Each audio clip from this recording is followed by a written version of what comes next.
Oui. Aïe, aïe, aïe.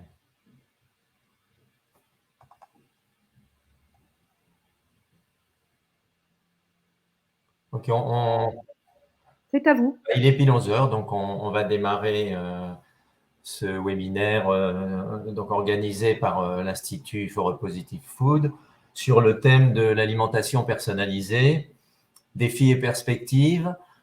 Donc, très rapidement, bon, l'Institut Positive Food est une association à but non commercial, non lucratif, qui s'intéresse à l'alimentation sous différents aspects en essayant de traiter de façon conjointe, évidemment, les problèmes de santé, les problèmes d'environnement, qui sont évidemment des grandes questions d'actualité actuellement, mais aussi plus spécifique à l'alimentation, le plaisir du plaisir alimentaire. Hein. Je pense qu'on n'avancera pas, y compris pour améliorer l'alimentation d'un point de vue de santé ou de l'environnement, si on ne respecte pas évidemment le problème du plaisir associé à l'alimentation, qui est un domaine fondamental du bien-être des populations. Voilà, donc l'Institut fait des activités d'information, d'intervention et d'éducation dans ce domaine de l'alimentation.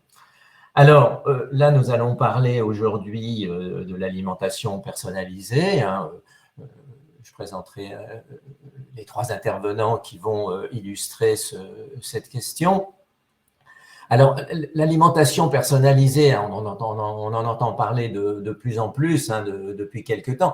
Qu'est-ce que c'est? Derrière, évidemment, on sait que dans les populations humaines, il y a un polymorphisme important. Alors bon, un polymorphisme, ça veut dire qu'il y a des différences interindividuelles, y compris pour les facteurs de risque. Alors, dans le domaine de la santé, on le sait depuis longtemps, il y a des groupes à risque, des grandes pathologies, que ce soit les sensibilités aux infections ou que ce soit ce qu'on appelle les pathologies non transmissibles, c'est-à-dire les pathologies dégénératives, métaboliques, pour lesquelles on sait très bien qu'il y a des facteurs de risque différents d'un individu à l'autre. Tout le monde sait, il y a des gens qui sont plus à risque de faire des cancers, d'autres qui sont plus à risque d'avoir des problèmes cardiaques, etc. etc. Alors, c'est une composante importante maintenant, évidemment, des politiques de santé. Et ça commence à émerger dans l'alimentation, c'est-à-dire qu'on s'est aperçu aussi que les sensibilités en rapport avec des facteurs de risque associés à l'alimentation présentent des différences entre les individus. D'où viennent ces différences? Comme toujours, on cherche d'abord la composante génétique, puis il y en a évidemment, il y a des sujets qui sont à risque d'être plus sensibles à prendre du poids, plus sensibles à être diabétiques que d'autres, etc. Et puis, ça, c'est la partie génétique, mais on sait qu'il y a d'autres composants, ce qu'on appelle l'épigénétique, c'est post-génétique. Il n'y a pas de changement des gènes, mais il y a des changements de la façon dont les gènes s'expriment. Et puis, plus globalement, on sait très bien il y a des différences des modes de vie, il y a des différences d'environnement, les gens se sensibilisent de différentes façons. On aboutit à des groupes à risque. Alors, voilà, donc ça, je pense que Marie-Christine Boutron va en parler, va expliquer un petit peu où on en est. Il y a beaucoup de recherches depuis un certain moment là-dessus. Mais ensuite, une fois qu'on a identifié, qu'on sait à peu près, pas toujours, je veux dire, c'est un peu balbutiant, mais qu'on sait identifier dans quel groupe à risque vont être certains individus, la question, c'est qu'est-ce qu'on fait? Il y a un problème. Alors donc, je pense que Louis-Georges Sonder va en parler, d'un point de vue de santé publique. Qu'est-ce qui se passe? Parce que ce n'est pas si facile quand on a identifié une population à risque. Alors, encore plus avec l'alimentation, où on sait que les recommandations nutritionnelles, ce n'est pas des recommandations que les populations suivent très facilement. Donc, il y a tout un domaine justement de politique publique autour de ces populations à risque et des sensibilités à l'alimentation qui sont traités actuellement et qui sont réfléchis. Alors, dans certains cas, on peut décider qu'on ne fait rien. Regardez, pour le sel, on sait qu'on a certaines populations qui sont sensibles au sel. La conclusion, c'est qu'on recommande à tout le monde de baisser le sel parce que ce n'est pas facile de toucher une population.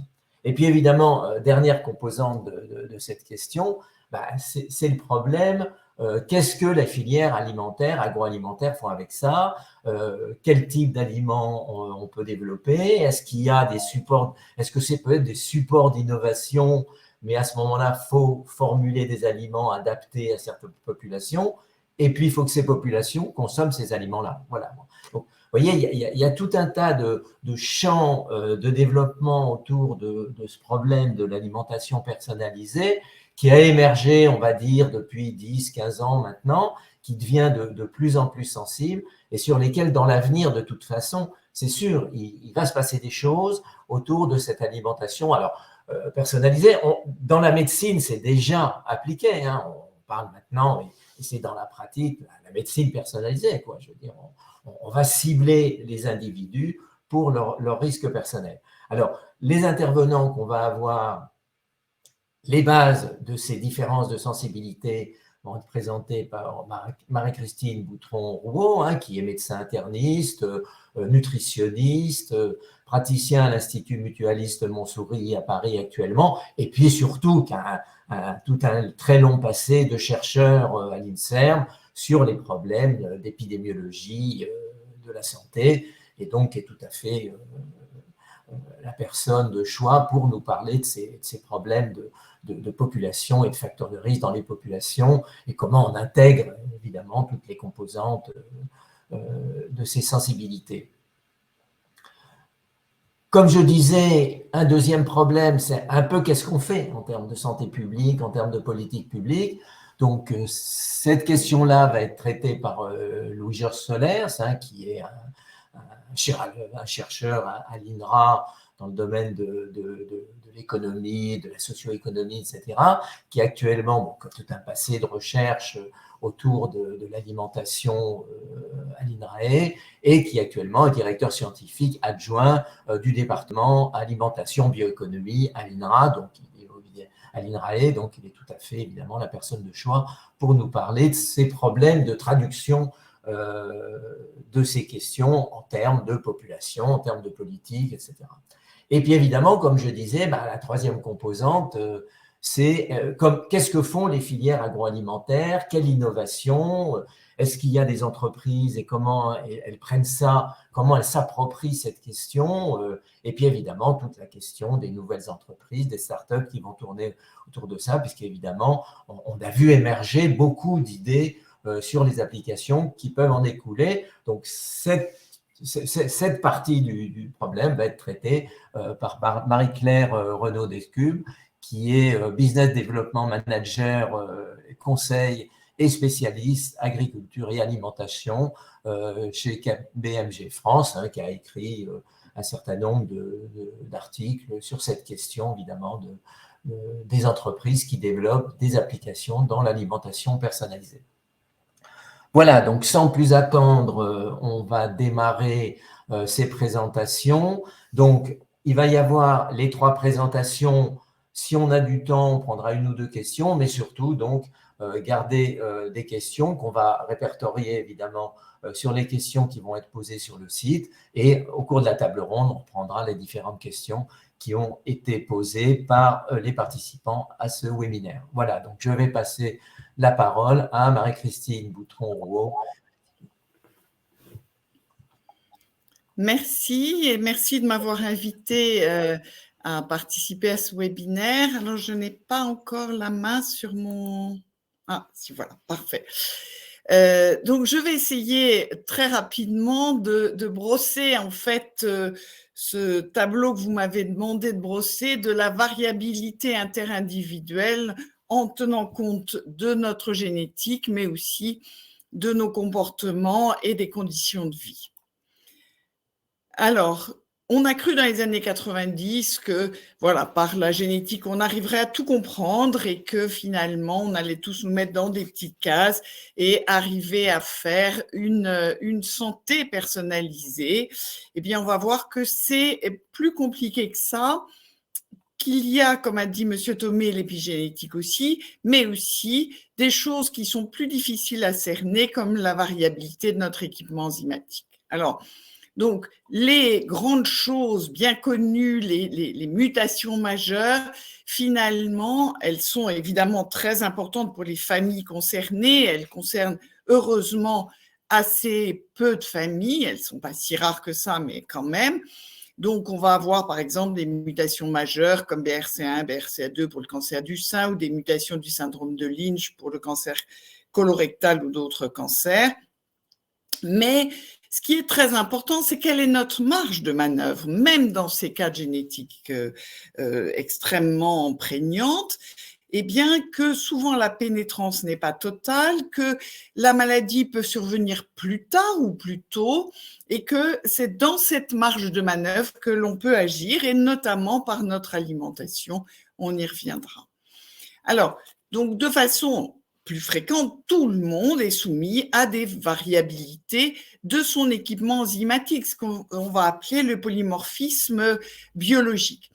Alors, en ce qui concerne l'alimentation, il y a des choses qui sont amusantes. Par exemple, la mutation de la méthylène tétrahydrofolate réductase, qui est une enzyme clé pour le métabolisme des folates, c'est-à-dire donc, qui va influencer en particulier toute la fertilité, mais aussi les mutations, les malformations de l'enfant. Eh bien, cette mutation, elle est extrêmement prégnante dans les pays où l'apport naturel en vitamine B9, donc en folate, est très élevé parce que finalement, elle va faire une forme de verrou sur le métabolisme des folates, mais elle ne sera finalement, parce que l'apport sera suffisant, pas pathogène pour la fertilité ou n'entraînera pas de malformation. Et en revanche, les gens qui ont cette mutation auront un certain avantage plus tard dans leur vie. Par exemple, ils auront moins de cancer de l'intestin. Donc, on voit bien que cette mutation va être extrêmement fréquente au Mexique et très faible en Angleterre, par exemple. Et puis, une autre chose assez simple à savoir, notre statut acétyleur. On sait qu'on est acétyleur rapide si on prend un café à 10 heures du soir et qu'on dort toute la nuit comme un bébé. Eh bien, si on est acétyleur rapide, il n'est pas très bon de manger beaucoup de viande au barbecue. Théoriquement, c'est une bonne chose d'avoir un bon équipement enzymatique qui est très efficace.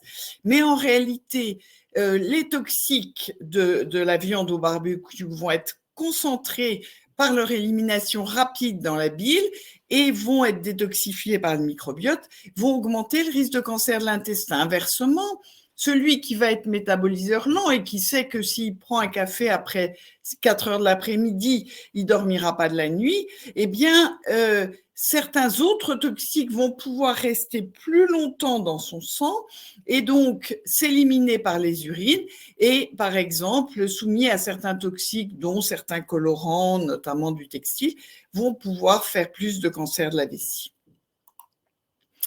Alors, au-delà de ces aspects génétiques, il y a ce qu'on va appeler des agrégations familiales qui sont en général complexes avec à la fois des facteurs génétiques souvent polygéniques, c'est-à-dire ce n'est pas un seul gène majeur muté qui va entraîner la maladie, mais c'est la combinaison de plusieurs gènes. C'est par exemple donc l'obésité, les problèmes de cholestérol, de diabète de type 2, d'hypertension artérielle, des maladies coronariennes, mais aussi d'autres maladies qui n'ont rien à voir avec ça, la lithiase vésiculaire, les pathologies thyroïdiennes par exemple. Eh bien, est-ce qu'on est condamné à avoir ces pathologies? Non. Et on sait, par exemple, dans des études de jumeaux monozygotes qui vivent dans des environnements différents, on a montré, par exemple, qu'en ce qui concerne le diabète de type 2, quand il y avait une très forte agrégation familiale, eh bien, un jumeau qui vit dans le monde, dans un environnement occidental stressé, etc., va faire un diabète de type 2 et que son jumeau qui, lui, est par exemple dans un monastère avec une alimentation très réglée, très saine, etc., n'en fera pas. Donc, on voit bien que même quand on a la génétique identique, eh bien, on a les moyens de réduire au maximum nos risques de maladie. Alors, on a parlé de l'épigénétique tout à l'heure. Qu'est-ce que c'est? Ça a été découvert notamment pendant la Deuxième Guerre mondiale. C'est-à-dire que les femmes qui étaient enceintes un certain trimestre de leur grossesse aux Pays-Bas, pendant la grande famine, eh bien, leurs petits-enfants sont devenus obèses. C'est-à-dire que la descendance, et même à génération G2, G3, parce que le fœtus in utero avait acquis une espèce de rentabilité énergétique extraordinaire qui était évidemment un moyen de survivre et donc qui est un avantage dans des conditions de famine, mais qui se trouve du coup dans des conditions de pléthore énergétique, un désavantage. Quelquefois, et c'est la même chose lorsqu'un enfant a subi un retard de croissance intra-utérin avec un risque accru d'obésité. Et je dis parfois à mes patients, c'est la différence entre un poêle à granulés et une cheminée à foyer ouvert. Vous êtes le poêle à granulés, vous avez une très bonne rentabilité énergétique, c'est super en situation de famine, mais en revanche, actuellement, ça vous désavantage. Alors, on sait aussi que ces modifications épigénétiques, certaines donc, on vient de le voir, peuvent même être transmises et d'autres peuvent disparaître. C'est ça qui est intéressant. Donc, par exemple, dans les mutations épigénétiques liées au tabagisme, eh bien, on sait que certaines vont disparaître quelques mois, voire années après sevrage, et d'autres, malheureusement, vont perdurer. C'est un élément de plus pour dire qu'il vaudrait mieux ne jamais avoir été exposé. Alors, voilà, on a fait c'est très rapide, hein, ce périmètre un petit peu de notre héritage variable, mais c'est surtout notre environnement qui va être variable et sur lequel on va pouvoir en partie jouer. Alors, il varie dès la naissance et moi, j'interroge toujours mes patients sur les conditions de la naissance. Est-ce qu'ils sont nés à terme ou pas? Est-ce que le poids de naissance était normal? Est-ce qu'ils étaient macrosomes, c'est-à-dire déjà en excès pondéral? Ou est-ce qu'ils avaient un retard de croissance intra-utérin? On vient de le voir. Et puis, est-ce qu'ils sont nés par voie basse ou par césarienne? Dont on sait, si on naît par voie basse, on hérite du microbiote intestinal de sa mère, alors que si on naît par césarienne, on hérite d'un microbiote qui est moins diversifié. Et on reparlera de cette importance de la diversification du microbiote, de la diversité, c'est-à-dire que excusez-moi, j'ai des choses qui se mettent sur mes diapositives. Si on a un microbiote très diversifié, c'est un peu comme le problème de la biodiversité de la forêt amazonienne, eh bien, on a une plus grande capacité à s'adapter à l'environnement, tandis qu'un microbiote peu diversifié va augmenter nos risques de faire des maladies, en particulier des maladies métaboliques. Et puis, où est-ce qu'on est né? Parce que si on a hérité du microbiote de sa maman qui vit en Afrique avec une alimentation assez spécifique, ou si on hérite du microbiote de sa maman qui est née à Lille, eh bien, on voit donc qu'on a un équipement de départ qui est différent. Hein, c'est notre symbiote qui est fondamental. Et donc, il va falloir savoir prendre soin de son symbiote de façon à réduire son risque de pathologie. Et puis, il y a les suites aussi de la naissance, les suites immédiates et les suites plus tardives. Est-ce qu'il y a eu un allaitement maternel qui est optimal si, évidemment, le lait de la maman convient bien? Est-ce qu'il y a eu par la suite des antibiothérapies à répétition chez l'enfant qui vont, là aussi, avoir réduit son microbiote? Donc, ces éléments sont importants à comprendre pour savoir, lorsqu'on va s'adresser à une personne à un moment donné, qu'est-ce qui s'est passé auparavant et qui va pouvoir déjà en partie conditionner ces facteurs de risque. Et puis, il y a les conditions de la vie familiale dans l'enfance et ça, c'est essentiel. Et donc, ça va aussi être très important à prendre en compte dans ces notions d'éducation nutritionnelle. Il y a évidemment la qualité nutritionnelle et la transmission des habitudes.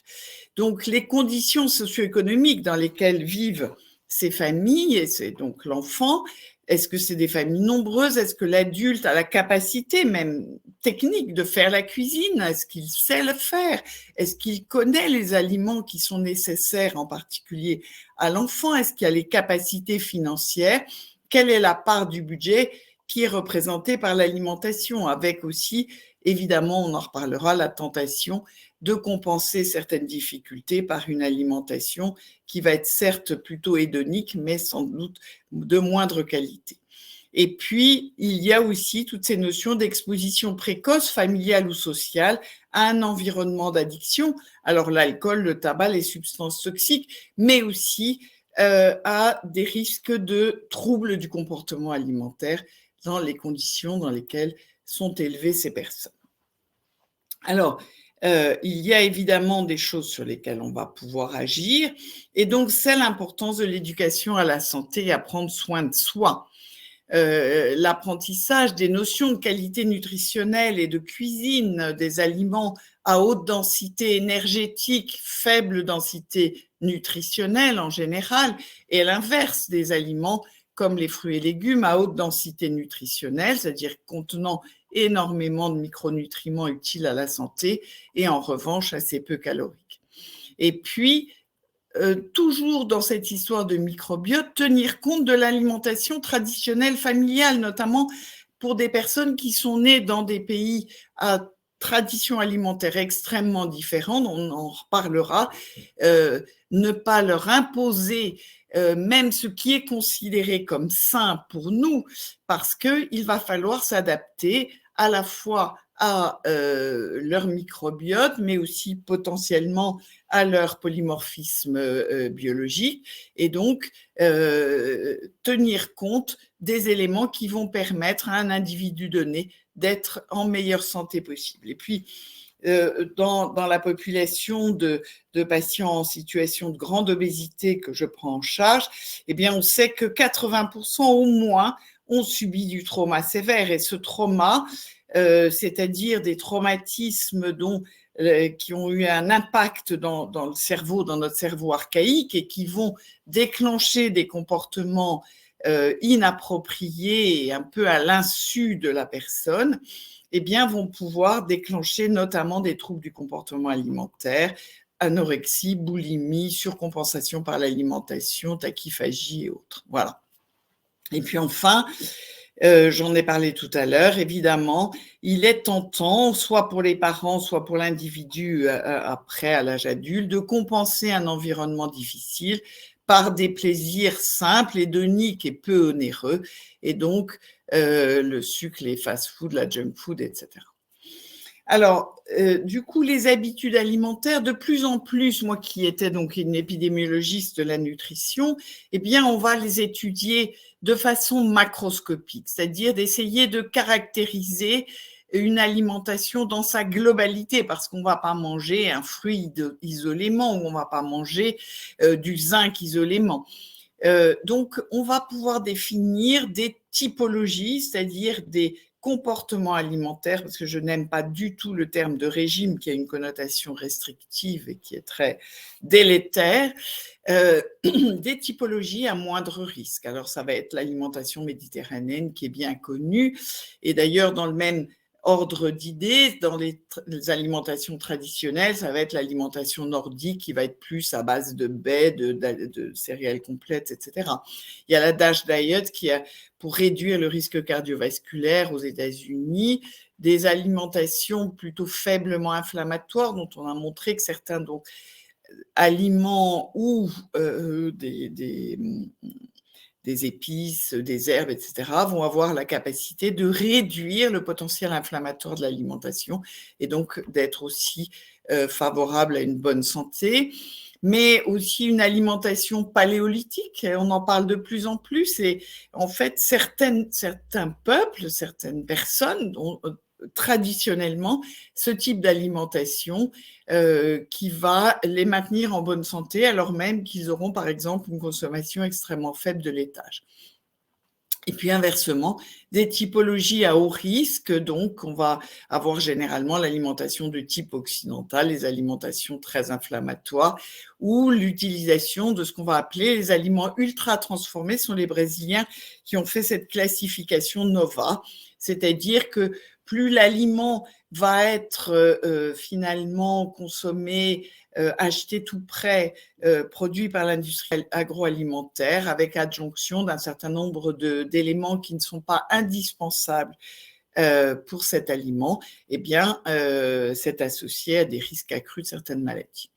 Alors, je parle souvent de ça, attention à l'orthorexie, parce que dans notre volonté de bien faire, il ne faut pas se transformer en gourou, et de nombreux, malheureusement, médecins nutritionnistes ou autoproclamés nutritionnistes vont donner des alimentations extrêmement restrictives, qui vont supprimer telle ou telle chose, avec du coup des comportements qui vont peut-être être presque sectaires et qui sont en tout cas assez dangereux et pour la santé psychique et pour la santé physique des individus.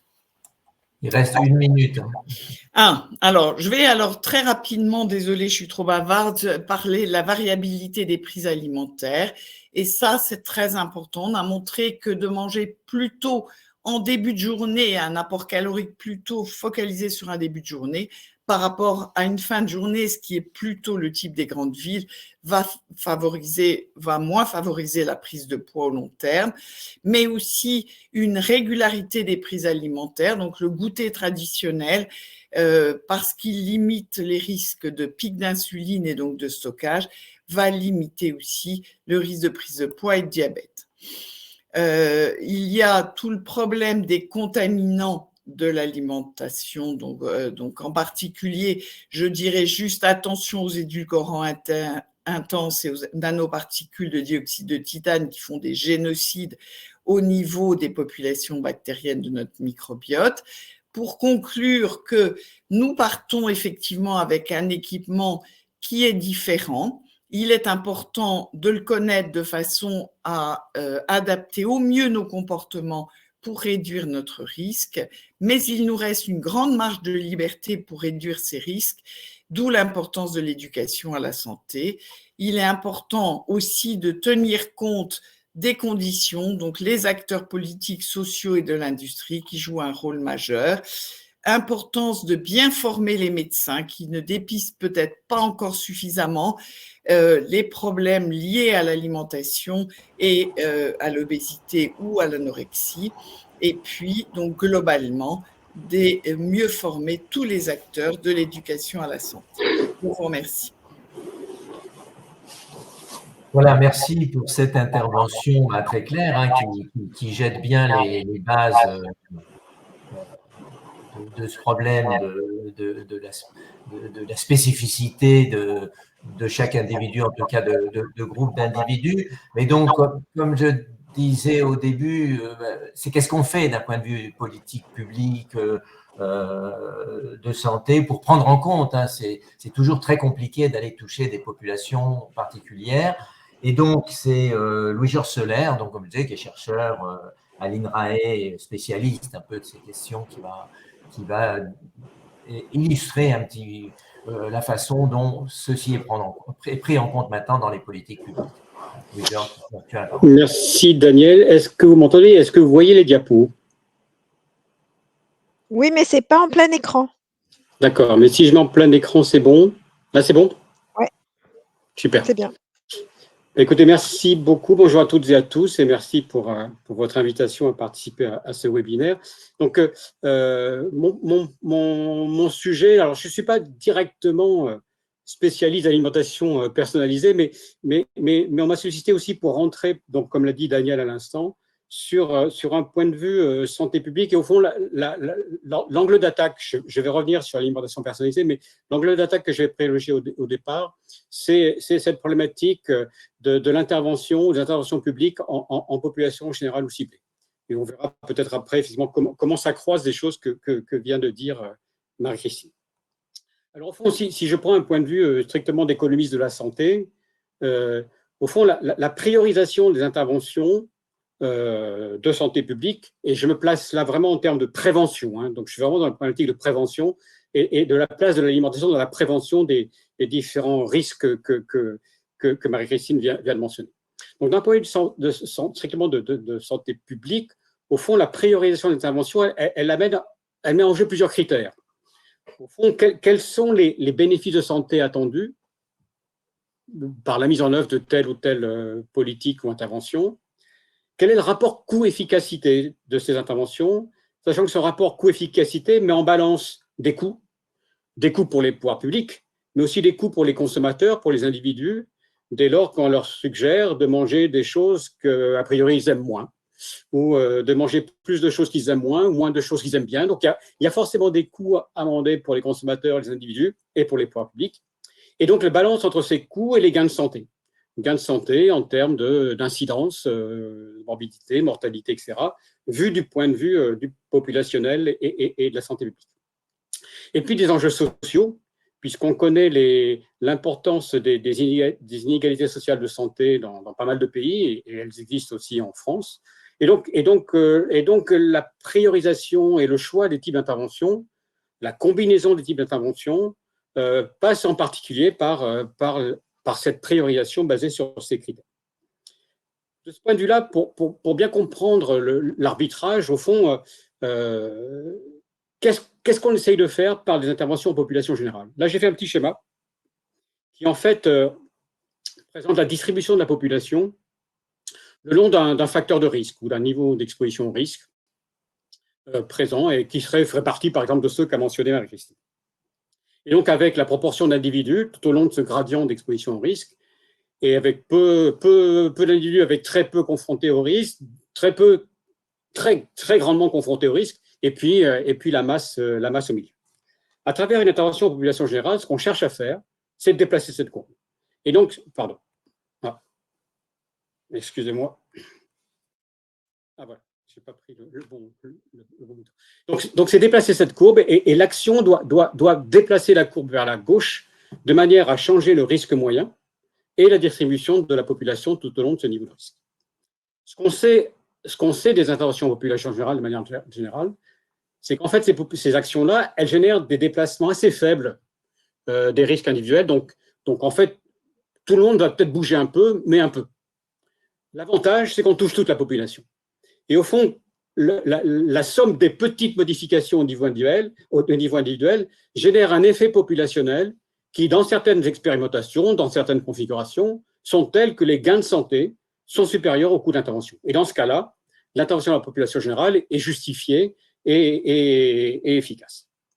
La difficulté, c'est dans le cas de figure dans lequel les déplacements des individus ne sont pas homogènes tout le long du gradient du risque, et que, par exemple, dans le cas de figure dans lequel les individus, les personnes qui sont confrontées au plus haut niveau de risque, d'exposition au risque, en fait, ne bougent pas. Donc, ne sont pas réceptives, on pourrait dire, à la politique en question. Et dans ce cas, celle-ci bouge, peut-être les autres vont bouger. Mais la conséquence de ça, c'est que si une fraction de la population, et en particulier les populations les plus exposées au risque, ne bougent pas, on a une conséquence qui est un accroissement des inégalités de santé. Et donc c'est cette tension-là qui peut amener à justifier des interventions ciblées sur les individus les plus exposés au risque. Et ça, c'est un problème de fond permanent dans la définition des politiques publiques, qui revient finalement à s'intéresser à comment on peut combiner des interventions en population générale et des interventions ciblées. Et il y a même un concept qui a été développé depuis un certain nombre d'années, qui est celui d'universalisme proportionné. Au fond, la question des politiques publiques, c'est de dire on va essayer de générer des politiques publiques qui vont avoir un effet sur tout le monde, mais plus fort sur les catégories qui sont les plus exposées au risque. C'est vraiment des sujets importants aujourd'hui dans la conceptualisation des politiques publiques. Alors, de ce point de vue-là, on peut classer, on peut discuter des différents types d'actions que mentionnait Daniel tout à l'heure, avec deux distinctions. Donc, je viens de faire d'une part en colonne action en population générale ou action ciblée sur les catégories particulières de la population. Et puis en ligne, je distingue là soit les actions qui sont plutôt du ressort de l'information, en tout cas qui vont essayer de jouer sur les comportements alimentaires, en particulier par le biais de l'information ou de l'éducation, on l'a mentionné avec Marie-Christine. Donc les campagnes d'information, l'étiquetage des produits en population générale, l'éducation alimentaire dans des groupes à risque, par exemple dans des milieux de femmes qui vivent seules avec des jeunes enfants, dans des quartiers défavorisés, où là on cible les méthodes éducatives ou d'information sur des groupes particuliers. Et puis les actions qui portent plutôt ce qu'on pourrait appeler l'environnement alimentaire étant d'un côté les produits alimentaires eux-mêmes, et donc en population générale, on peut imaginer des actions qui visent à réduire les teneurs en sel, par exemple, donc tout ce qui va relever de la reformulation des produits, mais on pourrait aussi imaginer d'autres levées d'action qui sont par exemple les taxes nutritionnelles qui vont jouer sur les prix des produits les uns par rapport aux autres et donc du coup générer des réponses à cause de l'effet prix. Les taxes soda, par exemple, rentrent tout à fait dans cette catégorie. Et puis sur l'environnement, sur des catégories ciblées, on peut imaginer par exemple la conception d'aliments pour des personnes âgées qui sont à risque de dénutrition, mais on peut aussi imaginer des soutiens, des aides, des subventions pour l'achat de fruits et légumes dans des catégories particulières de la population, le mécanisme de l'aide alimentaire, etc. Donc on a tout un panel d'outils qui peut être mobilisé pour jouer dans cette direction. Qu'est-ce qu'on peut en dire très rapidement et je suis obligé là de le faire de manière un peu générale, donc sans rentrer trop dans le détail, mais ce que je retiendrai pour ma part, ce sont les points suivants. D'abord, il est vrai que les actions en population générale ont toujours des effets petits, modestes, au niveau individuel, donc ne change pas beaucoup, en fait, les niveaux de risque ou l'exposition au risque au niveau individuel, mais elles sont souvent co-efficaces parce qu'elles touchent un petit peu, mais beaucoup de monde. Et donc, les effets agrégés populationnels sont tels que les gains sont supérieurs aux coûts, et donc il y a une justification à avoir ces actions en population générale. De ce point de vue-là, par contre, cependant, quand on a une différenciation qui s'opère sur les impacts en termes potentiels d'inégalité sociale.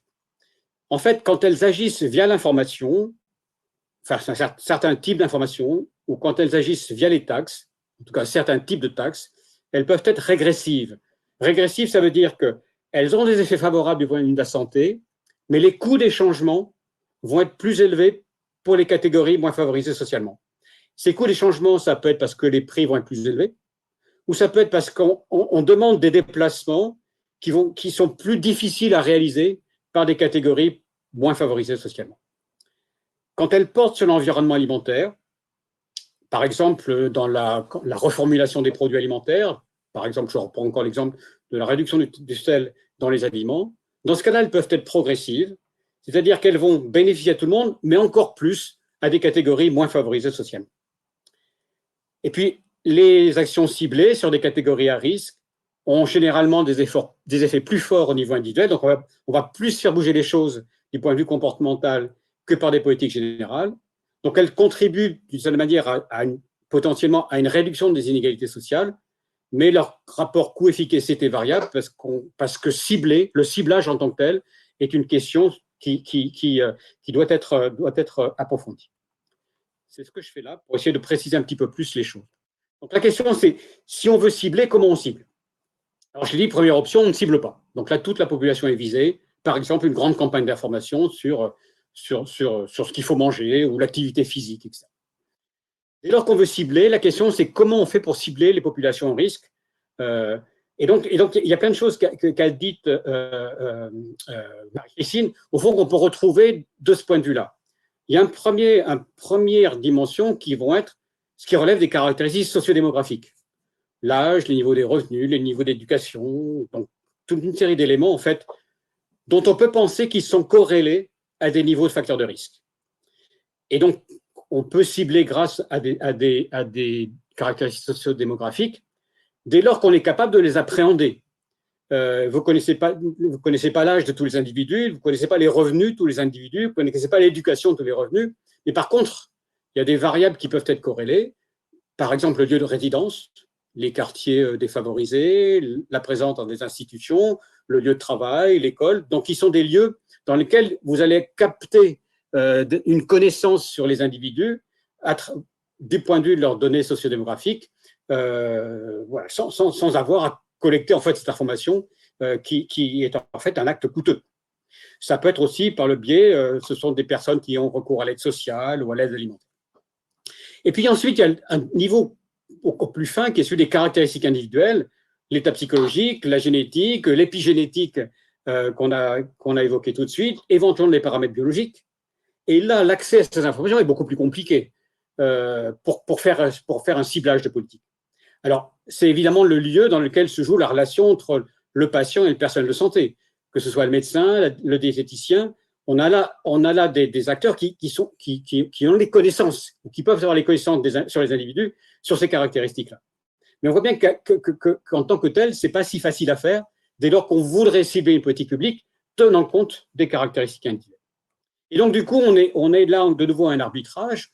On voit bien que plus on va du haut vers le bas de cette diapo, plus on peut faire l'hypothèse que les recommandations sont mieux ajustées aux caractéristiques propres des individus. Et donc, évidemment, plus on descend dans ce diapo, plus on peut prendre en compte la variabilité interindividuelle des dispositions et des effets.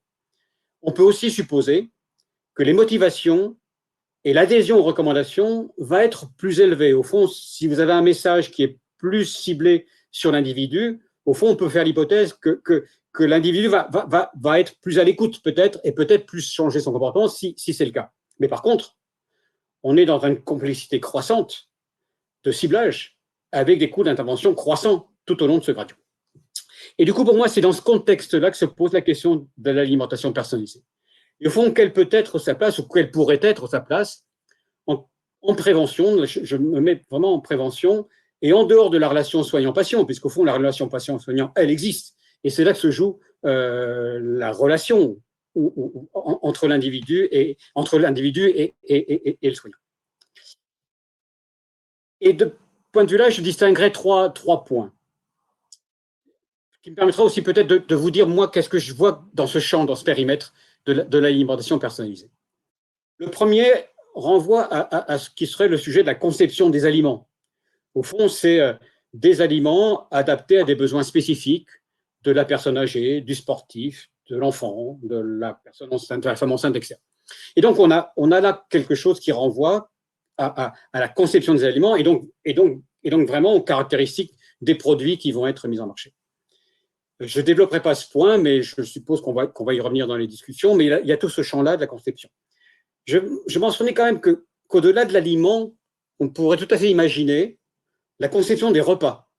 Et je fais l'hypothèse que par le jeu des plateformes numériques, et qui va probablement se renforcer dans les années à venir, la possibilité de commander un repas qui soit adapté à ses caractéristiques individuelles, y compris dans une perspective de réduire l'impact environnemental, d'améliorer la santé, etc., peut être tout à fait un dispositif qui sera à l'ordre du jour, qui commence d'ailleurs à apparaître. On a quelques exemples de cela, mais qui pourrait être un élément des débats futurs. Je ne développe pas ce point-là, mais donc quelque chose qui renvoie vraiment aux conceptions.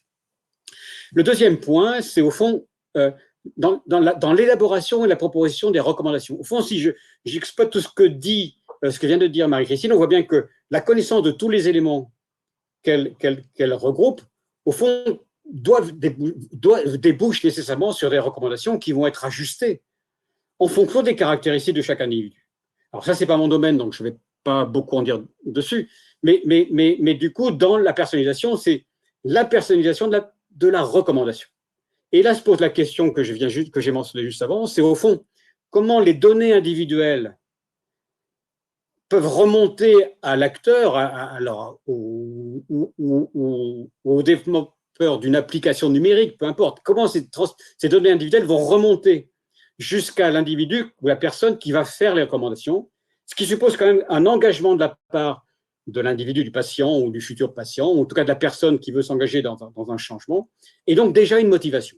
Et donc ça présuppose un engagement, et donc ça cible forcément certains types d'individus plutôt que d'autres. Il reste une minute. Oui, et donc troisième point presque fini. Au fond, c'est dans la mise en œuvre des recommandations, on sait bien que c'est difficile de changer de comportement alimentaire, de l'ajuster, et donc comment dans la mise en œuvre des recommandations, ces problématiques de personnalisation peuvent-elles jouer. Et là, je prendrai juste un exemple, puisqu'on va bien se développer des applications numériques qui viennent accompagner les individus dans des changements de comportement. Et la question, c'est au fond, est-ce que le numérique peut changer la donne? Alors, je ne vais pas répondre de manière définitive à cette question, mais je voudrais juste, pour finir, vous dire 2-3 mots sur quelques résultats de recherche portés par une de mes collègues qui s'appelle Faucille Dernier, qui est sociologue et qui a travaillé précisément sur l'usage des outils numériques dans des outils, par exemple, qui viennent accompagner des démarches de perte de poids ou d'activité physique. Comment ces outils sont utilisés, en fait, par les personnes. Et ce qu'elle met bien en évidence, c'est qu'il y a une très forte différenciation de l'usage de ces outils, qui oppose de manière très claire différentes catégories sociodémographiques et qui mettent en jeu est-ce qu'il s'agit d'usage volontaire ou prescrit? Est-ce qu'on est dans le préventif ou dans le curatif? Est-ce qu'on est dans des pratiques individuelles ou une dynamique collective d'usage des outils? Et est-ce qu'on est sur des démarches d'auto-mesure, en fait centrées sur la conformité à des règles nutritionnelles, ou est-ce qu'on est dans des approches plus larges de l'alimentation qui embarquent les pratiques alimentaires, les savoirs culinaires, etc. Et ce qu'elle montre bien, et je conclurai là-dessus, c'est qu'au fond, donc sans redévelopper trop, sur les catégories modestes, ou parmi les catégories modestes, petit 1, il y a des très fortes réticences vis-à-vis de l'usage des outils de mesure. Et donc des outils d'activité physique, de perte de poids, etc., génèrent beaucoup de réticences dans les catégories modestes qui sont déjà toujours un peu réticentes par rapport aux normes nutritionnelles, mais qui du coup sont aussi un peu réticentes par rapport au fait de se mesurer soi-même, en fait, dans l'évaluation de ces comportements. Avec évidemment des réticences par rapport à l'image numérique, mais avec 2 points qui me semblent très importants pour la suite des débats, c'est que les usages sont très différenciés selon que c'est des usages strictement individuels ou que ce sont des usages collectifs et encadrés par des intermédiaires engagés. Et au fond, on revient sur un petit point qui était juste avant, c'est au fond, est-ce que c'est vraiment de l'individuel ou est-ce que c'est des collectifs avec des intermédiaires engagés qui jouent un peu le rôle de médiateur dans l'usage de ces outils. Et dernier point que je voulais mentionner, c'est qu'au fond, ce qu'elle montre aussi, c'est que les interventions qui intègrent une dimension culinaire et donc qui vont embarquer aussi des pratiques alimentaires, aussi comment faire la cuisine, aussi des espèces de recettes, etc., sont beaucoup plus efficaces dans la perception des recommandations alimentaires que celles qui visent uniquement une information, voire une éducation strictement nutritionnelle, au sens très restreint du terme, qui croiserait peut-être un peu ce que mentionnait tout à l'heure Marie-Christine autour des risques d'orthorexie. Donc là, on embarque encore une fois des choses qui relèvent vraiment de la dimension plus large de l'alimentation, intégrant la dimension culinaire. Donc voilà, je conclue juste là-dessus pour dire qu'au fond, on sent bien que derrière cette problématique des outils numériques et de la dynamique personnalisée vue sous cet angle-là, il y a un gros enjeu autour des usages et de la conception des dispositifs en intégrant rapidement la réflexion sur les usages que les acteurs peuvent en faire. Voilà, je vous remercie.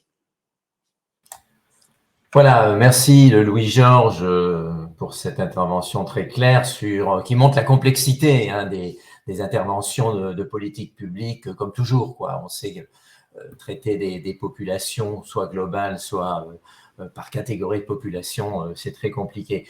Alors, avant de suivre, je rappellerai simplement que les participants peuvent poser des questions. Il y a un site en bas à droite, là, où on peut poser des questions. Voilà, et donc, comme on disait au départ, l'autre pendant de cette problématique, c'est comment les entreprises, les marchés s'approprient ces questions. Et donc, ça va être illustré par Marie-Claire Renaud-Descubes, à qui je passe la parole. Merci, bonjour à toutes et bonjour à tous. Merci beaucoup pour votre invitation à intervenir également. Je suis très heureuse d'intervenir aux côtés des autres experts sollicités. Alors, donc là, on a eu des éclairages du coup qui étaient passionnants par Marie-Christine et Louis-Georges. Et l'idée, donc là, c'est d'apporter un regard effectivement plus business et d'application business sur l'alimentation personnalisée. Avant d'attaquer vraiment précisément les solutions qui existent sur le marché, ou en tout cas une partie des solutions qui existent sur le marché, j'aimerais juste revenir très rapidement sur se recentrer sur le consommateur et prendre les choses d'un point de vue de consommateur. Et donc typiquement aujourd'hui en fait pour pouvoir donc les consommateurs se posent des questions sur la manière dont ils priorisent et leurs actes d'achat et ce qu'il faut bien voir, c'est que les critères d'achat aussi vont driver une partie de la réponse qui va être apportée en fait sur le marché. Aujourd'hui, principalement, donc les consommateurs européens, si on essaie de faire un focus géographique qui fait du sens, se posent principalement 3 questions concernant leur alimentation, qui sont qu'est-ce qui est bon pour moi, quels produits manger et comment les consommer. Alors, on voit que les choix des consommateurs sont orientés notamment par leurs critères d'achat qui leur sont propres. Certains historiques, on connaît par cœur évidemment, et avec le prix en premier lieu, en tout cas pour 85% environ des consommateurs, mais aussi le goût, la praticité, la sécurité alimentaire, on voit en fait émerger des nouveaux critères d'achat et dont certains pointent en fait en faveur de l'alimentation personnalisée. Donc, je voudrais juste rappeler donc quelques tendances en fait d'un point de vue de marché qui justement permettent l'émergence et en tout cas l'accélération justement de l'alimentation personnalisée. Donc parmi les critères d'achat nouveaux, en tout cas moins historiques, donc c'est bien sûr notamment le critère d'achat santé, où on a des consommateurs qui sont de plus en plus attentifs, on l'a dit, à leur santé, à leur bien-être. Il y a une étude de l'année dernière qui disait qu'on avait 95% des Français, pour 95% des Français, les choix alimentaires ont un impact direct sur la santé. Donc ça veut dire qu'on a des consommateurs de plus en plus conscients et avec une compréhension vraiment accrue sur ce lien santé et alimentation, bien-être. On a un critère également de personnalisation qui s'intensifie. Et là, au-delà du marché de l'alimentation, on le voit dans d'autres marchés également. Et donc, avec en fait des consommateurs qui sont de plus en plus habitués et qui perçoivent comme à valeur ajoutée le fait d'être traités en fait à titre individuel.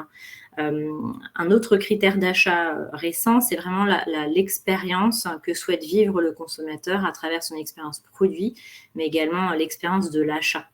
Et donc ça qui va jouer évidemment en faveur de la nutrition personnalisée, on va voir tout à l'heure pourquoi. On a, pour aller assez rapidement là-dessus, d'autres tendances, d'autres facteurs en tout cas qui influencent vers le développement de la nutrition, l'alimentation personnalisée auprès des consommateurs et du coup auprès aussi des professionnels qui vont venir proposer des solutions et des offres là-dessus. Donc c'est aussi la conviction, bien sûr, partagée qu'il n'existe pas de régime alimentaire unique qui puisse convenir à l'ensemble des êtres humains. Et puis après, d'un point de vue tout simplement d'accélération de la recherche scientifique qui est dédiée à la santé humaine, et puis également de l'émergence de ces dernières décennies sur l'étude du microbiote intestinal. Et enfin, on va bien le voir, c'est toute l'alimentation personnalisée repose évidemment aussi sur de la donnée et donc les avancées technologiques qui facilitent à la fois la collecte mais également l'analyse de ces données et la restitution en termes de recommandations, l'émergence de toutes ces avancées technologiques favorise évidemment cette tendance. Alors sans plus attendre, je vous propose de passer directement sur la compréhension donc, du marché. Alors c'est un marché qui en fait est quand même relativement très récent et donc on a diverses études qui proposent une vue prospective différentes et c'est normal puisque encore une fois d'un point de vue de marché économique c'est une tendance relativement récente et en développement. Néanmoins un des chiffres qui est communiqué et qui a été communiqué au dernier sommet de l'alimentation personnalisée qui était dans un salon international prévoit a priori que le marché mondial de l'alimentation personnalisée atteindrait 16,6 milliards en 2027.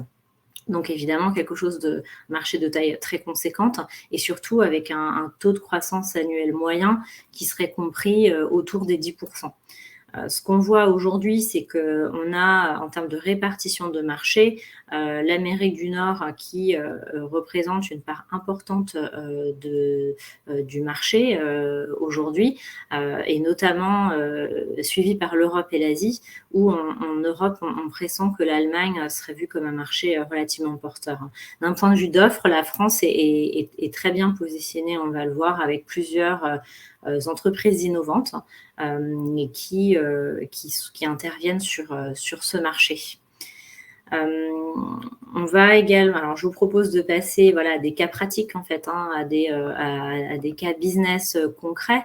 Donc si on considère en fait l'alimentation personnalisée comme la capacité à proposer des solutions innovantes pour maintenir ou améliorer la bonne santé ou réduire les risques de maladie. À partir de là, on voit émerger donc 3 marchés en fait principaux de la part des professionnels. Un premier marché sur les compléments alimentaires personnalisés. Un deuxième marché qui relève du coaching nutritionnel individualisé, et on va le voir plus en détail. Et un troisième marché qui concerne finalement toutes les solutions hardware, software, qui sont développées par des entreprises tech, au profit notamment, mais pas que, mais au profit notamment des 2 premiers marchés.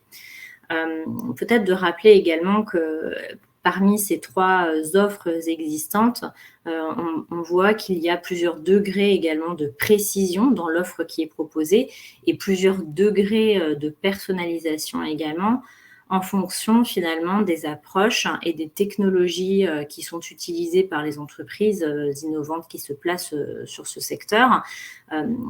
Et puisque, voilà, avec une approche plus ou moins précise qui va concrètement du questionnaire individuel jusqu'au séquençage ADN, ou en tout cas l'utilisation de techniques de recherche associées au service qu'ils souhaitent proposer.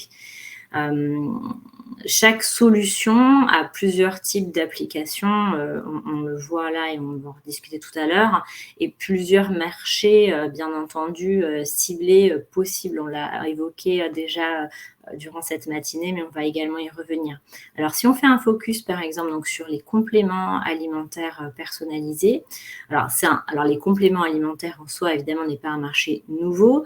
C'est un marché, selon syndicat français des compléments alimentaires qui connaît une croissance élevée, donc de l'ordre d'environ 6% de croissance par an.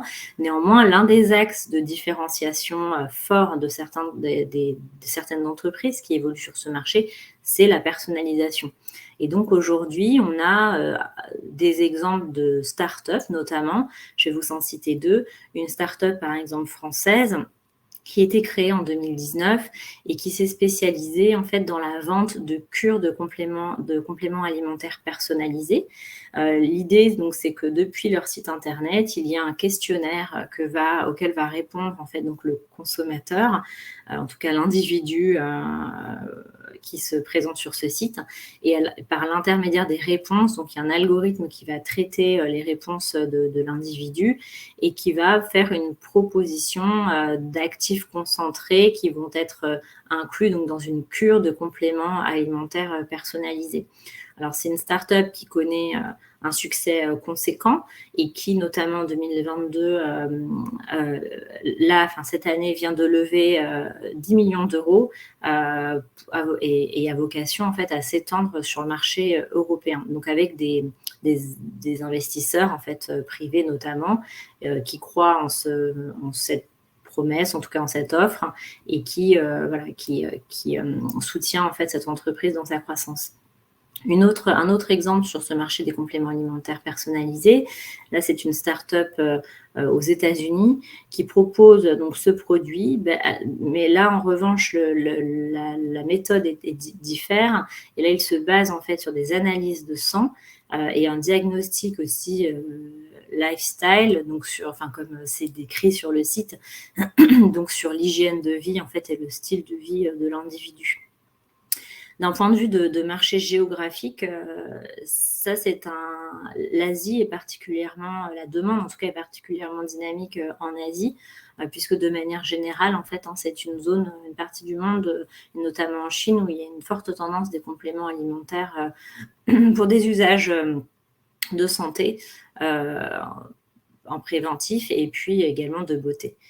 Donc là, en termes d'application, on est bien sur vraiment de l'amélioration du bien-être, ça peut être de la qualité du sommeil, en préventif, donc pour jouer sur l'immunité, prévention de carences, etc. Et donc l'idée, c'est que le fait d'avoir cette personnalisation est censé être plus efficace, plus que ciblé sur l'individu. La deuxième offre qui existe, donc c'est le coaching nutritionnel individualisé. Alors concrètement, qu'est-ce que c'est ? Donc c'est vraiment un départ depuis un état de diagnostic de l'individu, l'analyse de données de santé, qui inclut notamment des données de salive, des données de sang, des analyses de sang, des analyses d'ADN, et également donc, des analyses de microbiote intestinal, et qui va, justement, on l'évoquait juste avant, proposer des recommandations personnalisées pour chaque individu, et jusqu'à la livraison de produits. Donc là, par exemple, on a plusieurs entreprises innovantes qui évoluent sur ce marché, notamment en France également, mais également en Europe et aux États-Unis. Par exemple, une entreprise qui est plutôt bien connue sur ce marché en Angleterre, établit un profil personnalisé à partir d'un échantillon de salive et va proposer ensuite des repas en fait en adéquation avec l'objectif recherché de l'individu et qui pousse l'offre jusqu'à établir des recettes et des listes de courses correspondantes. On a une start-up française qui, elle, propose par exemple un kit en s'appuyant sur l'analyse du microbiote intestinal. Donc, c'est un kit en fait à destination du grand public qui est proposé pour environ 300 € et qui dresse en fait une analyse et un bilan du microbiote intestinal, donc de l'individu en question, et qui va mettre à disposition en fait la cartographie des résultats par le biais d'une plateforme. Et ensuite, s'en suivra toute une série de conseils personnalisés avec une espèce de coaching diététique pour pouvoir faire une série de recommandations sur les aliments, les compléments alimentaires ou les souches de probiotiques à privilégier de façon à favoriser le bien-être ou de manière préventive, maintenir un bon état de santé de l'individu. Une start-up, par exemple britannique, quant à elle, développe une application qui va suivre les fluctuations hormonales de l'individu en fonction de l'alimentation qui est ingérée et qui va, sur la base d'analyse dans le temps, faire une proposition d'alimentation personnalisée. Donc voilà pour des exemples très concrets sur ce marché de coaching nutritionnel individualisé. On a également, comme je l'évoquais, donc un troisième marché qui constitue donc les solutions hardware et software. Et alors là, donc ça, c'est développé par des entreprises technologiques, donc de tech. Alors, on a plusieurs types d'offres possibles. On a vraiment la solution hardware qu'on appelle donc du matériel concrètement. Typiquement, une société qui va distribuer du matériel qui fabrique en fait une boisson. Et la boisson est personnalisée en fait en fonction des besoins de l'individu qui vient de transmettre en fait une partie de données qui va réaliser en fait des échantillons par exemple de salive et en fonction des résultats on va créer en fait une boisson sur mesure, l'appareil va créer une boisson sur mesure de façon à répondre aux besoins à l'instant T de l'individu.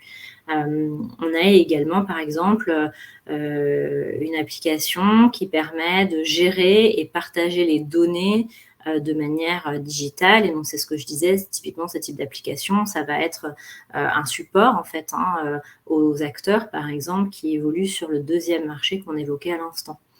Il y a une start-up belge qui récemment a développé une plateforme également pour proposer en fait un support thérapeutique en fait de nutrition personnalisée qui est intégré en fait dans un parcours de soins de patients qui sont atteints soit de maladies chroniques, soit de cancer et qui peuvent du coup rencontrer des problèmes de malnutrition. Et donc cette offre-là vient évidemment en complément d'un parcours de soins. Un dernier exemple sur ce marché-là, c'est une plateforme dédiée aux entreprises du secteur, donc de l'alimentation personnalisée, et qui va leur permettre, par exemple, donc de faire des recherches sur des solutions existantes par segment, avec des recherches par nom, par segment, avec tout un tas de critères, de pouvoir comparer également des solutions. Et si on se place d'un point de vue, par exemple, de business, de marché B2B, on pourrait imaginer une société d'agroalimentaire, par exemple, qui va se rendre sur cette plateforme et pour identifier justement des sociétés innovantes en vue de l'accompagner, par exemple, sur un projet particulier.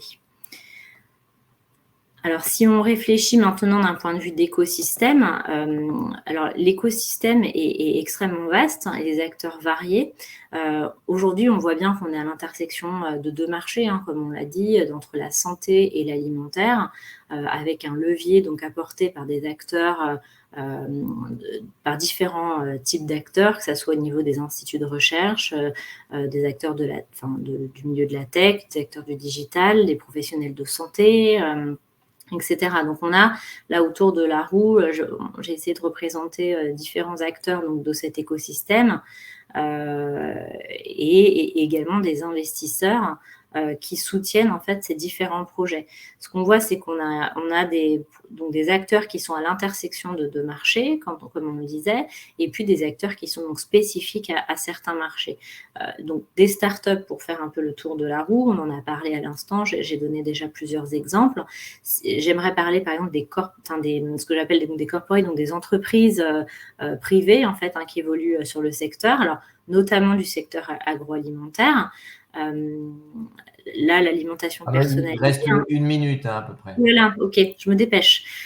Mince, alors, juste quelques derniers exemples concrets dans ce cas. Donc, c'est des sociétés de l'agroalimentaire, typiquement, là, dès 2019, ont commencé déjà à faire des mouvements de concentration. Et donc, typiquement, un grand groupe international d'agroalimentaire a fait l'acquisition d'une société spécialisée dans les compléments alimentaires personnalisés.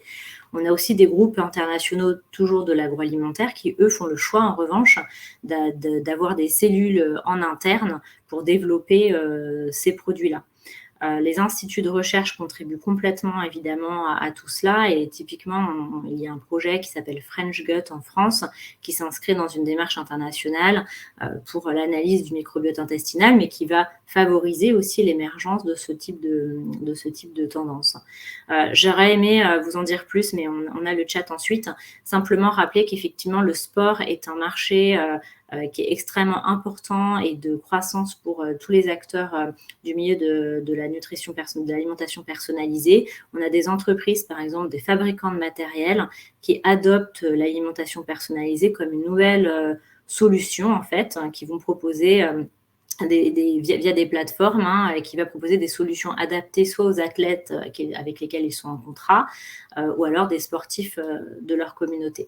On a parlé tout à l'heure des besoins spécifiques des personnes âgées, de la maternité, etc. Donc tout ça fait partie bien sûr des possibles marchés et applications de l'alimentation personnalisée. Donc on voit bien l'industrie se développe, elle se fédère.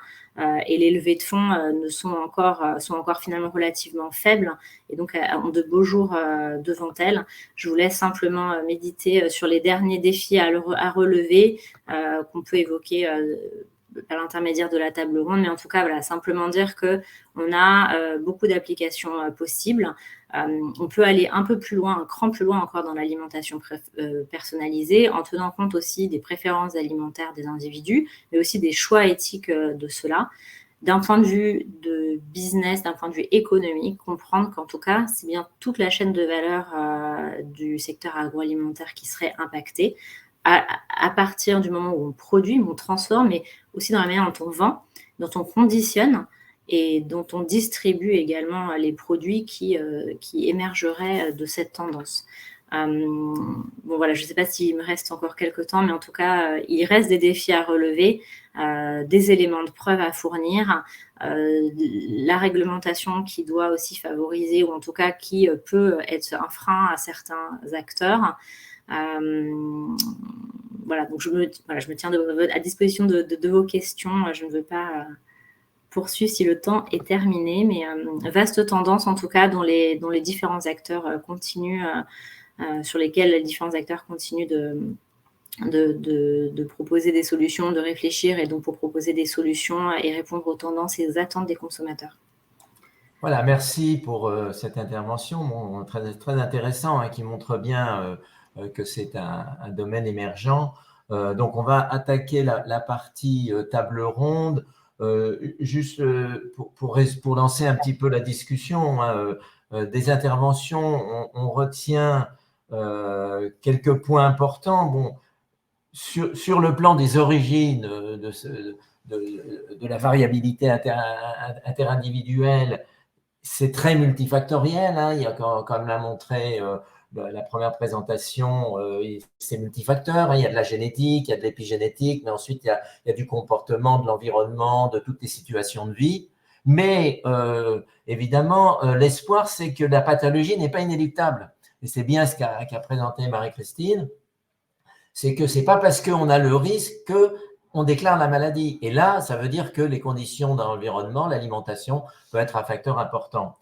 D'un point de vue des politiques publiques, je dirais que c'est un peu la même chose, quoi. C'est très compliqué, bien sûr, on le sait dès qu'on s'attaque à des populations et quand en plus on veut aller dans des créneaux un petit peu plus précis de population. Mais maintenant, on commence à avoir des outils pour intervenir, on commence à savoir cerner les questions, et même si c'est difficile, ce sont des éléments qui sont et qui vont de plus en plus être pris en compte, évidemment, par les politiques publiques pour intervenir sur le problème de santé de façon plus efficace.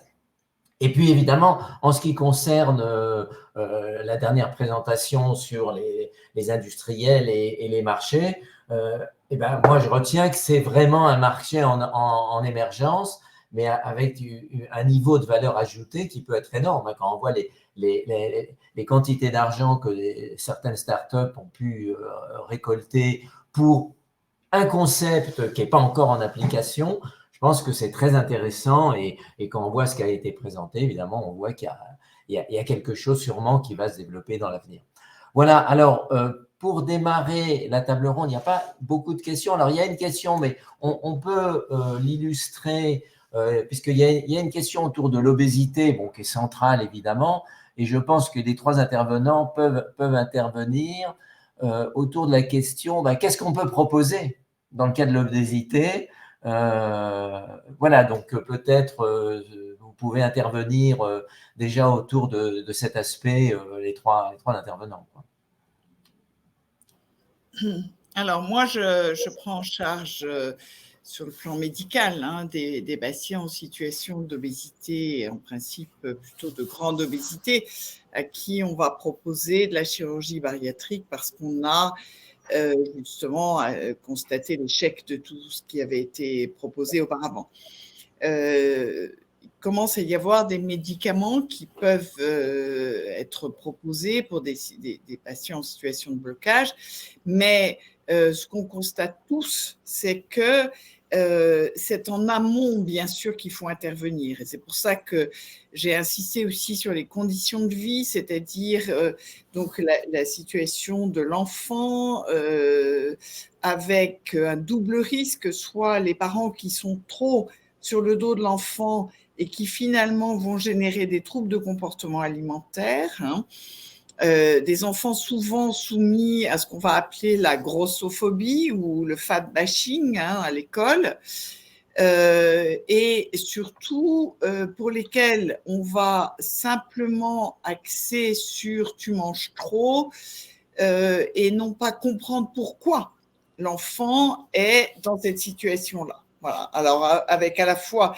des choses physiologiques sur lesquelles dont il n'est pas maître du tout, bien sûr. D'autre part, des problèmes psychologiques qui font que l'enfant va être amené justement à compenser. Et donc, moi, je pense qu'il est fondamental que les médecins soient très, très vigilants à dépister des situations de surpoids ou de début d'obésité avant qu'on arrive à des situations qui deviennent dramatiques pour la personne et sur le plan de la famille. Voilà, bon, merci, oui. Donc, oui, c'est sûr, il y a le problème du dépistage. Alors, Louis-Georges, d'un point de vue politique publique, bon, on a une partie de la population qui est à risque d'obésité pour X raisons, mais ceux-là, ils vont être beaucoup plus sensibles à la prise de poids et de l'obésité. Comment on peut cibler ces gens-là? Alors, sur la question de l'obésité, elle est au centre, effectivement, des politiques publiques. Mais je dirais que premier niveau, les politiques en population générale, au fond, elles visent à à prévenir la prise de poids. Alors, elle marche plus ou moins bien, mais en tout cas, elle se situe à un niveau très, très, très large, très général, au moins pour véhiculer un certain nombre de messages dont on peut espérer à terme qu'ils jouent dans ce sens-là. Mais on revient que sur ce sujet-là, c'est quand même, comme tu le dis, je pense plutôt la problématique des politiques ciblées. Et au fond, la grande question pour moi qui se pose, c'est cette question du ciblage. Du point de vue des politiques publiques, bien sûr qu'il y a la relation médecin-patient, et c'est fondamentalement la relation médecin-patient qui va être la plus pertinente, la mieux adaptée pour, au fond, faire en sorte que soit éviter l'obésité, soit y répondre une fois qu'elle est installée. Mais si je me situe avant la relation médecin-patient, au fond, l'enjeu, c'est celui des politiques ciblées sur les catégories de la population qui présentent le plus fort risque de ce point de vue-là. Et l'obésité n'est pas distribuée de manière aléatoire dans la société. Elle est corrélée à des facteurs qui sont des facteurs de niveau de revenus, de niveau d'éducation, qui peuvent être appréhendés par la localisation, enfin par toute une série de dispositifs. Et il me semble que c'est à travers les politiques ciblées d'accompagnement alimentaire, d'éducation alimentaire, mais aussi de subvention des fruits et légumes. Enfin, on peut imaginer plein d'outils, au fond, en les ciblant particulièrement sur ces catégories. Et encore une fois, du point de vue des politiques publiques, c'est quand même plutôt des critères socio-démographiques que des critères strictement individuels, parce que c'est trop compliqué, au fond, de faire une politique publique ciblée sur des critères individuels. Mais par contre, comme on sait qu'il y a des corrélations quand même entre des facteurs socio-démographiques et des risques de prévalence, d'obésité, etc., au fond, je pense que c'est ça le levier d'action majeur. Et encore une fois, c'est via le lieu de résidence, c'est via les types de quartiers, c'est via les types de familles, etc., qu'on peut avoir une approche qui trouve le bon arbitrage, je dirais, entre la capacité à s'approcher le plus possible des individus, tout en ce que ça restant accessible en termes d'information. Voilà, merci. Alors finalement, Marie-Claire, au niveau des entreprises, si on prend l'exemple du contrôle du poids, qui est sûrement quand même l'exemple le plus sensible et le plus accessible, en plus, on voit bien, quoi. Comment ça peut être géré Je trouve que ce qui est intéressant, c'est bon, pour moi, ça fait justement appel au défi, en fait, pour moi, qui reste à relever pour les industriels, parce que il y a déjà un sujet d'éducation. Tout à l'heure, on le disait, il y a des catégories de population qui sont plus ou moins sensibles, ou en tout cas qui acceptent plus ou moins les messages d'injonction quelque part sur l'alimentation qu'on doit adopter. Mais en tout cas, il y a déjà des éléments de preuve, je pense, à apporter, quels que soient les segments, que ce soit l'obésité ou d'autres sujets, mais des éléments de preuve, je pense, assez probants qui doivent être apportés, je pense, par les professionnels en fait qui s'inscrivent sur ce marché. Et puis l'adoption effectivement de la pratique de la part des consommateurs. Donc je disais que ce soit d'un point de vue d'éducation ou que simplement que ça commence à faire partie de notre univers et de notre manière de consommer. Sur les trois questions, je rappelle, du départ, sur la troisième, c'était comment j'ai envie de consommer, qu'est-ce que j'ai envie de consommer, qu'est-ce qui est bon pour moi. Donc, on est vraiment au début de l'histoire. Donc, il y a des produits, il y a des applications qui commencent à naître. Donc, si on part du principe que, par exemple, on va analyser les besoins d'un individu, donc il y a déjà des entreprises, visiblement, qui sont, en tout cas, capables de faire des recommandations sur la base d'analyse des différentes données de cet individu. Mais il faut pouvoir aller plus loin. Et donc, pour aller plus loin, c'est ça, c'est vraiment relever ces défis. Et puis également, il y aura la notion du coût. Et puis, je suis assez impatiente de voir les réponses, tout simplement, en fait, en termes de produits qui sont proposés par les acteurs de l'agroalimentaire. Donc là, si je comprends bien, ça serait quand même beaucoup par les aspects coaching quand même, où ça pourrait démarrer, si je comprends bien. J'ai le sentiment que oui, mais je pense que ça s'applique à d'autres catégories de consommateurs. Les solutions hardware, software, on les voit dans l'avenir, mais pour l'instant, elles sont encore à développer. Mais une fois qu'il y a du coaching, c'est sûr que derrière, il y a des produits qu'il faut qu'ils s'adaptent au coaching, Et donc là, on peut avoir de l'innovation sur des produits, mais qui est un peu plus compliqué. Alors, il y avait une question de Cécile Giraudot-VT.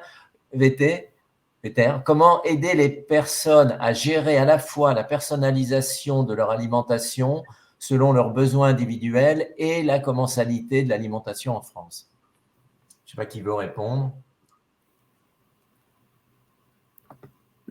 Moi, je veux bien tenter, en tout cas, d'apporter une partie de la réponse, mais c'est sûr que si on regarde un peu dans la boule, on a des habitudes en France de partage des repas et de convivialité des repas qui, comme ça, en l'état, ne semblent pas compatibles avec ces habitudes d'alimentation personnalisée.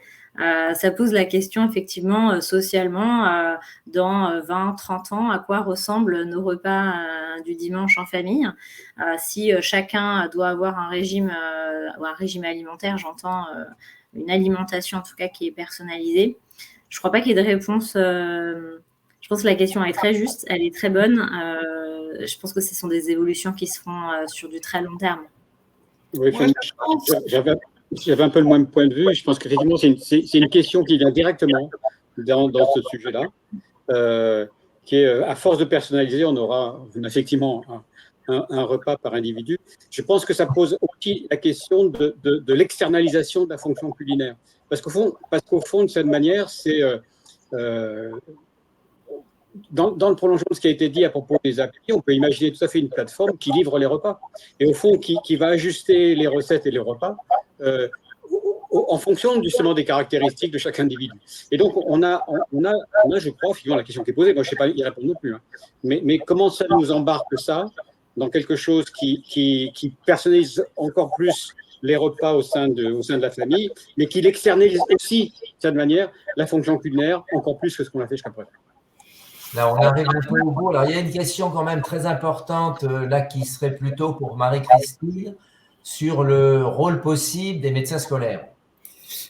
Oui, alors merci. Moi, j'aimerais quand même répondre à ça parce que là, j'ai l'impression qu'on s'embarque un petit peu loin dans le futurisme. Je pense que la fonction sociale et familiale de l'alimentation partagée, ce serait dramatique, à mon sens, de la perdre. Dans les civilisations africaines, par exemple, vous avez un énorme plat commun et la maman, chacun en fait va piocher dans ce plat ce qui lui correspond. Et la maman, par exemple, qui va nourrir ses enfants, va savoir prendre dans le plat ce qui leur va et laisser de côté des aliments ou des quantités qui ne conviennent pas. Donc, je pense que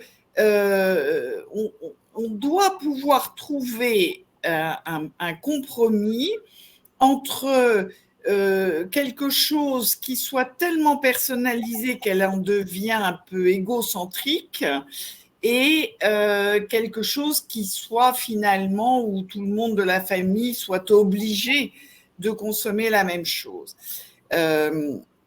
On a quand même dans les traditions culinaires françaises et même dans la mondialisation des traditions culinaires de nos voisins avec des recettes qui sont extrêmement saines, des choses qui sont suffisamment correctes pour tout le monde. Et puis, il y a, je pense, des choses qui sont très simples et sur lesquelles il faut axer. Là, on en revient à l'histoire du médecin scolaire. Les enfants, c'est toutes les boissons sucrées parce que la responsabilité de la consommation des boissons sucrées dans l'épidémie d'obésité est majeure. Donc, avec l'habitude d'avoir des pics d'insuline, du stockage, des moments où on est avec des hyperglycémies, etc., on va finalement éduquer son organisme à, dès qu'on est un peu fatigué, dès qu'on ne se sent pas très bien, on va boire une boisson sucrée. Donc, moi, je pense que le médecin scolaire peut avoir un rôle d'abord de dépistage, bien sûr, mais surtout d'un message qu'il peut véhiculer, peut-être de formation des maîtresses ou des enseignants, pour avoir des messages qui soient enfin voilà, qui ne soit pas trop orthorexique justement, c'est-à-dire pas dans les interdictions, mais plutôt dans donner envie de quelque chose qui fasse du bien. Et je pense qu'effectivement, à tous les niveaux, j'ai parlé tout à l'heure du médecin traitant, mais il est bien évident que l'apprentissage, c'est en amont et qu'il y a besoin de former déjà les mères de famille ou les familles au sens large et les enseignants sur quelque chose qui ne soit pas ni trop scolaire, justement, ni trop dogmatique, ni trop restrictif. La ligne de crête est étroite, mais je pense qu'il faut la trouver. Voilà. Bon, je pense qu'on arrive au bout là du temps. Peut-être si vous avez juste une conclusion à donner en 3 mots chacun, peut-être Marie-Christine, Louis-Georges et Marie-Claire, mais 3 mots. Hein. Donc, pour moi, nous ne sommes pas égaux au départ. Il est important, si on peut, de connaître nos facteurs de risque parce qu'on a une marge de manœuvre quand même considérable pour les réduire avec des choses qui ne sont pas si compliquées que ça. C'est tout. Voilà. Louis-Georges? Oui, peut-être 2 mots. Je pense qu'il y a effectivement des solutions qui peuvent être portées par des conceptions d'aliments qui soient plus adaptées à des catégories différenciées de consommateurs ou d'individus, peut-être même via des systèmes de coaching et d'appli. Moi, le point sur lequel je veux insister, c'est qu'on sait qu'il y a très forte différenciation sociale en pratiques alimentaires, mais aussi du coup en termes de risque de santé. Et donc, il faut absolument intégrer la problématique des usages et des effets différenciés socialement des dispositifs qui vont apparaître et se mettre en place. Donc, je porterai juste l'accent sur ce point-là, qui me paraît important à garder en tête dans la suite. Et Marie-Claire? Moi, je dirais simplement que l'alimentation personnalisée, c'est une tendance qui répond à plusieurs nouvelles attentes des consommateurs. Et que donc ça c'est un des signaux, un des facteurs qui permet en fait à un marché de se structurer, de se développer avec de nombreux acteurs économiques aujourd'hui qui proposent des solutions. L'avenir est devant nous, je crois, sur ce sujet et voilà, de manière complètement certaine, cette tendance, je crois, va vraiment changer, en tout cas, la manière dont l'industrie agroalimentaire déjà propose des produits aux consommateurs et ensuite l'ensemble de l'écosystème autour qui sont liés à l'alimentation. Voilà, merci à tous les 3. Un grand merci pour vos interventions qui étaient très informatives. Je suis désolé du temps un peu serré, mais c'est les règles du jeu de ces webinaires qui sont volontairement assez courts parce que les gens courent après le temps, quoi. Voilà, donc on va clore le séminaire. Donc je repasse peut-être la main. Qui est-ce qui pilote? Nikta?